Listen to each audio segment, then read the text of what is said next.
যারা সূরা ইখলাস দিয়ে নামাজ পড়েন একটি ভুলের কারণে আপনাদের নামাজ হবে না। অনেকেই আছে আলহামদুলিল্লাহ সূরা ইখলাসকে ভালোবাসেন, সূরা ইখলাসকে মহব্বত করেন, কিন্তু আপনাদের একটি ভুল এমন হয়, এই একটি ভুল যদি আপনাদের হয়ে থাকে তাহলে কিন্তু আপনাদের নামাজ হবে না, নামাজ বাতিল হয়ে যাবে। সূরা ইখলাসের ফজিলত অনেক বেশি, আমরা সকলেই জানি। নবীজি সাল্লাল্লাহু আলাইহি ওয়াসাল্লাম জানিয়ে দিয়েছেন, যে ব্যক্তি সূরা ইখলাস একবার পাঠ করবে আল্লাহ পাক রব্বুল আলামিন 10 পারা কোরআন শরীফ পড়ার সওয়াব দিবেন। যে ব্যক্তি 3 বার পড়বে 1 খতম কোরআন শরীফ পড়ার সওয়াব পাবে। আর যে ব্যক্তি 10 বার পড়বে আল্লাহ পাক রব্বুল আলামিন তার জন্য জান্নাতে একটা প্রাসাদ নির্মাণ করবে। এবং আমরা এরকম অনেক হাদিস শুনেছি যে নবীজি সাল্লাল্লাহু আলাইহি ওয়াসাল্লাম জানিয়ে দিয়েছেন, যারা সূরা ইখলাসকে ভালোবাসবে সূরা ইখলাসের ভালোবাসা তাকে জান্নাত পর্যন্ত পৌঁছে দিবে। এক সাহাবী সব নামাজে সূরা ইখলাস পড়তেন, প্রত্যেক নামাজেই তার সূরা ইখলাস থাকতো। সাহাবাকে অভিযোগ করলেন, ইয়া রাসূলুল্লাহ, সে তো প্রত্যেক নামাজেই সে সূরা ইখলাস পড়ে। তাকে জিজ্ঞেস করা হলো, কেন তুমি সূরা ইখলাস পড়ো? তখন তিনি বলেছে, সূরা ইখলাসকে আমি ভালোবাসি, আমি আল্লাহকে মহব্বত করি। নবীজি সাল্লাল্লাহু আলাইহি ওয়াসাল্লাম জানিয়ে দিয়েছেন, এই সূরা ইখলাস তাকে জান্নাত পর্যন্ত পৌঁছে দিবে। সুতরাং সূরা ইখলাসের ফজিলত অনেক বেশি, কিন্তু আমরা অনেকেই সূরা ইখলাস পড়ি, কুল হুয়াল্লাহু আহাদ আল্লাহুস সামাদ লাম ইয়ালিদ ওয়া লাম ইউলাদ ওয়া লাম ইয়াকুল লাহু কুফুয়ান আহাদ। ছোট্ট সূরা, ফজিলত অনেক বেশি। এই কারণে আমরা অনেকেই সূরা ইখলাস দিয়ে নামাজ পড়ি, কিন্তু আমাদের একটা ভুলের কারণে নামাজ বাতিল হয়। সেটা কি? আমরা অনেকে কফের জায়গায় কাফ পড়ি। একটা হচ্ছে কফ আর একটা হচ্ছে কাফ। কাফটা একটু পাতলা হবে, চিকন হবে, আর কফ একটু শক্ত করে পড়তে হবে। অনেকে এই ভুলটা করে। কফ দিয়ে পড়লে কুল হুয়াল্লাহু আহাদ, এটা যদি আপনি পড়েন তাহলে অর্থ হবে, নবী আপনি বলুন আল্লাহ এক, অদ্বিতীয়। আল্লাহ পাক রব্বুল আলামিন তার পরিচয় দিচ্ছেন এখানে। আল্লাহ পাক রব্বুল আলামিন এখানে বলছেন কুল হুয়াল্লাহু আহাদ, এখানে কফ দিয়ে পড়ছেন। কিন্তু অনেকেই ভুল করে, উচ্চারণ সঠিক না হওয়ার কারণে তারা পরে কাফ দিয়ে কুল হুয়াল্লাহ। কুল শব্দের অর্থ হচ্ছে খাওয়া, আপনি খান।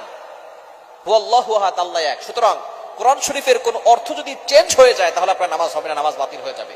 আপনার একটা উচ্চারণের কারণে, যেখানে কফের জায়গায় কাফ পড়তেছেন, যার কারণে আপনার উচ্চারণের কারণে একটা অক্ষর পরিবর্তন হয়ে গেছে, যার কারণে অর্থের চেঞ্জ চলে আসছে।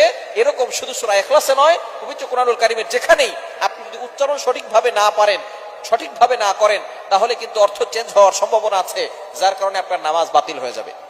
যেখানে আল্লাহ বলছেন কুল হুয়াল্লাহু আহাদ, আল্লাহ এক, নবী হে আপনি বলুন আল্লাহ এক, আল্লাহ অদ্বিতীয়, সেখানে যদি আপনি বলেন কুল হুয়াল্লাহু আহাদ তাহলে অর্থ হবে, নবী আপনি খান, আল্লাহ এক।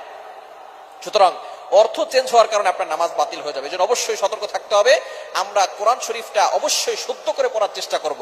দুনিয়ার সবকিছু ঠিকঠাক মতো চলে, শুধু কোরআন শরীফের বেলায় কোরআন শরীফটা শুদ্ধ করে পড়ে না। আপনি কোরআন শরীফ সব না পারেন, যে সূরাগুলো দিয়ে আপনি নামাজ পড়েন, ছোট ছোট সূরা, এগুলো তো আপনি শুদ্ধ করে পড়তে পারেন। অনেকে সূরা ফাতিহা শুদ্ধ করে পড়তে পারে না, অনেকে সূরা ইখলাস, সূরা ফালাক, সূরা নাস এগুলো শুদ্ধ করে পড়তে পারে না। যেগুলো দিয়ে নামাজ পড়ে সেগুলোই তার শুদ্ধ হয় না।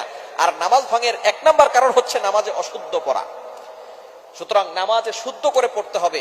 যদি আপনার এই একটা ভুলের কারণে আপনি, অনেকেই সূরা ইখলাস দিয়ে ম্যাক্সিমাম সময় নামাজ পড়ে। সূরা ইখলাস যারা পারে, অল্প কয়েকটা সূরা যারা পারে, তারা প্রত্যেক রাকাতে সূরা ইখলাস দিয়ে নামাজ পড়ে। এবার চিন্তা করেন, যারা কফের জায়গায় কাফ পড়ছেন তাদের এতদিনের নামাজ কি হয়েছে? এজন্য অবশ্যই সতর্ক থাকবেন। সূরা ইখলাস দিয়ে যারা নামাজ পড়েন এবং অন্যান্য যে সূরাগুলো আছে উচ্চারণটা সঠিক করে করবেন, কফের জায়গায় কাফ পড়বেন না। অবশ্যই আপনি আপনাদের এলাকার যে ইমাম সাহেব আছেন তাদের কাছে যাবেন, গিয়ে বলবেন, হুজুর আমার উচ্চারণটা একটু শিখিয়ে দেন, কোরআন শরীফটা আমাকে একটু ভালো করে শিখিয়ে দেন। এভাবে বলবেন। মাঝে মধ্যে হুজুরকে হাতিয়া দিবেন, হুজুরকে গিফট করবেন, উপহার দিবেন। বলে না, কোরআন শরীফ পড়ে টাকা নেওয়া জায়েজ নাই। এই ফতোয়া আপনাকে কে দিয়েছে? আপনি আপনার সন্তানকে ইংলিশ মিডিয়ামে পড়ান, ইংরেজি কোচিং করান, সেখানে আপনি 2000 টাকা বেতন দিতে পারেন। অঙ্ক পড়ান, সেখানে আপনি 1000 টাকা, 1500 টাকা, 2000 টাকা, 3000 টাকা বেতন দেন। আর কোরআন শরীফ পড়ানোর সময় আপনি মাসলা দিতে আসেন যে কোরআন শরীফ পড়ে টাকা নেওয়া জায়েজ নাই। সুতরাং এইরকম বাটপারি বাদ দেন। আপনি কোরআন শরীফ পড়বেন, এটা যে আপনি যে খরচ করবেন, এটা দান করার সওয়াব পাবেন। আল্লাহ পাক রব্বুল আলামিন এটার জন্য আপনাকে সওয়াব দিবেন। কিন্তু ইংলিশ পড়া, এরপরে বাংলা পড়া, এটা পড়ার জন্য আপনি যে টাকা দিচ্ছেন, এটার যে সওয়াব হবে এরকম কোনো রিওয়ায়াত নাই।